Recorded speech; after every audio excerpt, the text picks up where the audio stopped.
to Stamp Along with Rubbernecker. This is Preeti, and today we're going to make this beautiful winter galaxy sky. And I'm using this stamp set called the Wintery Friends from the new release.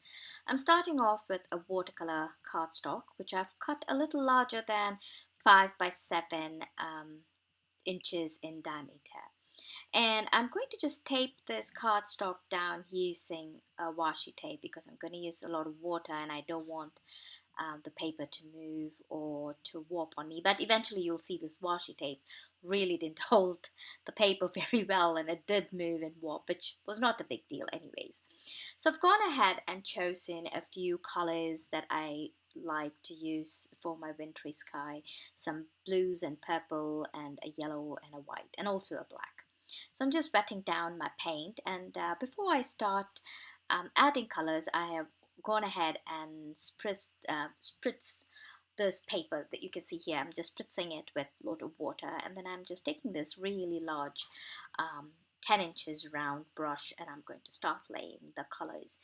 So I'm starting off with a little bit of blue colors, and you see that I'm still wetting the paper because I want the paper, I want the color to disperse in the water and do its thing without me trying to move it a whole lot.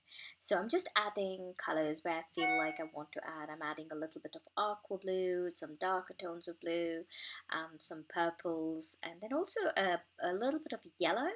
And I'm trying to add the yellow in certain places. The yellow in the bottom, I'm adding it there just mainly because I want to um, eventually I'm going to add some trees there, and the tree's going to have some light, so I want to show that the light is reflecting off that tree in the dark sky. And so I'm planning out where I would like these colors to be.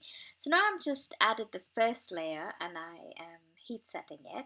You want to heat set your paper every time you add the next layer. Now you can always let it dry. I am very impatient. I wanted it to move faster, and I've also realized when I heat set it with with my heat tool, it really gives a beautiful cloudy effect as I'm setting it. So heat setting really worked for this particular technique of making the galaxy sky or the night sky. Now I'm going ahead and adding a second layer of the same color, so making sure to add those colors in the same places where I added the first time. Watercolors always fade back a bit when it dries, and that was the reason why I needed to go multiple times with these colors. So the second time again I heat set it, and now for the third time I'm going with this black watercolor ink, and I'm just adding it to the outer edges or the outer uh, area of this cardstock. And then again I'm adding the same colors where I've added before and heat setting it. Now I'm just taking a smaller brush and I'm just dipping it in water. I'm not picking any color, I'm just dipping it in water and taking out some spots. I'm just kind of rubbing it just to remove some paint, and that gives it a nice cloudy effect. Even in the darkest of the skies, the lights reflect through the clouds, and you can see that the lining of the light on the clouds, and that um, almost looks white, not like a grayish faded color, and that's what I was trying to do. And now I'm adding some white paint, water paint, onto the same places where I removed that paint from just using water, and that just gives them soft clouds in the night sky. And then they don't really look stark white. They kind of take in the color from the base because there's so much color at the bottom, so they do take, and these colors are quite transparent, so they do take the colors from the bottom. And once I was done with all that, I'm just adding some splatters using some white paint as well, and you can see how this beautiful watercolor galaxy sky it looks, and you can see the little clouds that it's created. I also went ahead and took my white paint pen. This is the Posca white paint pen, and I'm just adding a few dots, and I'm also taking this white pencil and I'm going over the paint pen spots and crosses that I put, and that just adds a glow on those white white dots, and it makes it look like the stars are glowing far away in the sky, and it looks beautiful. And then I added some more dots using this Sakura glitter pen. It didn't really quite show a whole lot, but it is there. I don't know if you can see it, but that is, and it adds a little bit of shimmer to that night sky. Now I'm taking a Bristol Smooth white cardstock, and I'm going to stamp two of these critters from the stamp set, a polar bear and a bunny, using VersaFine black ink, and I'm going to color this using the Zig marker pens. And I'm just going to add the gray in the darker shade of the polar bear, and then I'm going to blend that with a lighter gray, and I'm blend that with a blending pen from the same Zig markers. I like to use Bristol Smooth paper for Zig markers because they move much easier on this paper. They do work well on watercolor paper too, but Bristol Smooth definitely works beautifully. And in order to add some blush to his cheeks, I am just scribbling some pink on my cardstock, and I'm just picking it up with the blender pen and adding it on his cheek because I don't want it to be like totally pink. I just wanted to have a hint of pink on his cheeks. And now I'm just coloring his scarf with some pretty not white tone, sorry, a red tone. So I'm adding some darker red and pulling it with pink, and then with the colorless blender.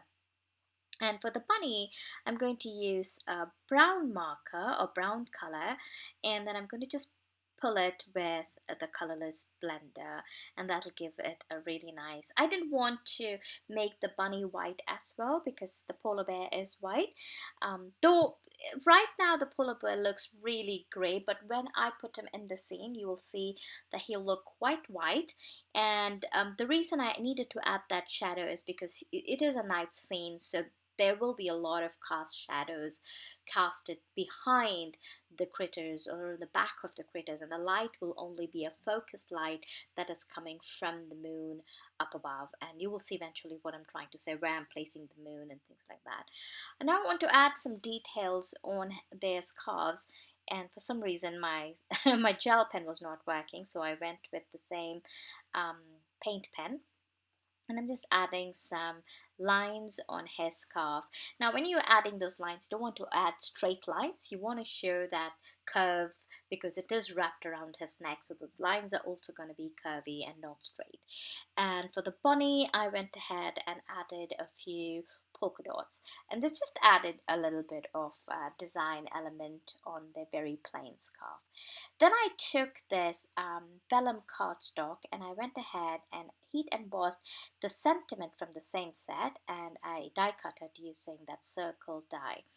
Now I need to make a snowbank, and that was very easy. I just took this another white cardstock, and I just kind of laid it on that colored panel that we had colored earlier, the galaxy panel, and I just created a curved line and just went ahead and cut it with my scissors, and that was an easy snowbank. And I really needed just one layer of the snowbank. I'm just trying to position the bunny and the polar bear for stamping my tree. So I'm going to take this tree that comes along with the stamp set, and I'm going to place the card back into the MISTI so I can stamp those trees. And I'm just laying the snowbank and the animals just to see where I want the tree to be exactly. So I'm just laying the tree now, and I'm going to stamp this tree in black. And the reason I'm stamping it in black, again, this is a wintry scene, and in the night, because these trees really don't have any leaves and they're winter trees, they kind of look, because of the night skies, they almost look dark or black, and I want them to be in the shadow far away. So I just wanted them to be just like a silhouette tree, black in color, way far in the background. And I'm adding a lot of embossing body powder on it because I want to do some embossing, and I didn't want the embossing powder to stick anywhere. So I'm taking another element of the tree. These are lights on the tree, and I'm just layering that on the tree, and I'm adding this heat and stick powder on those in that embossed area, and I'm just brushing away where I didn't want this heat and stick powder to stick. And I'm going to repeat that again on the second tree as well. I have not yet embossed it because I wanted to emboss them together because of what I wanted to.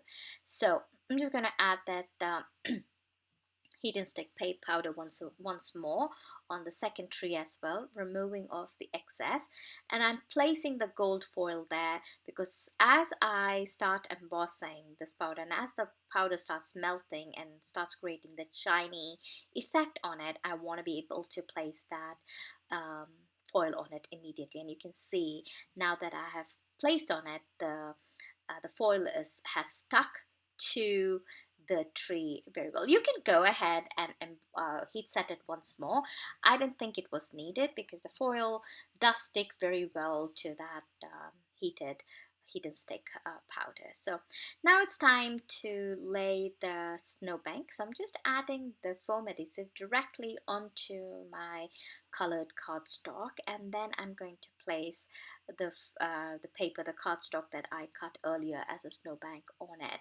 And then I'm just going to turn it around and I am going to snip away the excess. And you can see I've snipped away the excess, and I've already gone ahead and actually cut the colored panel, the watercolor panel, down as well to a 5x7 size card. Not by 5x7 actually, 4 3/4 by 6 3/4 size.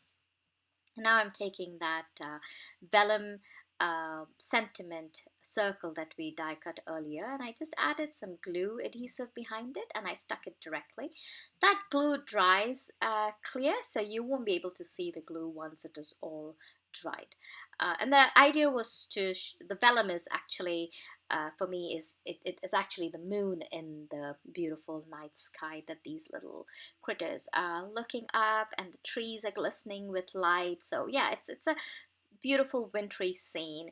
And here you can see I added my gray pen onto that white cardstock, the snowbank cardstock, and I realized, oh no, that was not a Bristol Smooth paper. It was just a regular white cardstock and the ink was not moving. I continued with it, but eventually in my final picture you'll see I went ahead and removed it and added Bristol Smooth, and I did the same shading onto that bank as well. So keep in mind, if you were to use these pens, they do not work on any other cardstock other than watercolor paper or Bristol Smooth paper. Otherwise you will be scribbling like I am here and nothing seems to be moving. I was determined. I kept at it, but anyways, and you can see how beautiful the scene looks. I also added a few sequins to this card, and I mounted that card onto a side folding navy blue cardstock. And I just added some foam. I added actually a lot of foam adhesive behind this card because it was quite warped because of the water, and then and this foam adhesive will keep it sturdy if you were to mail it to your friend. And here is the finished look of the card. I hope you enjoyed this video. Give us a thumbs up if you liked this video, and I will see you next time. Bye bye.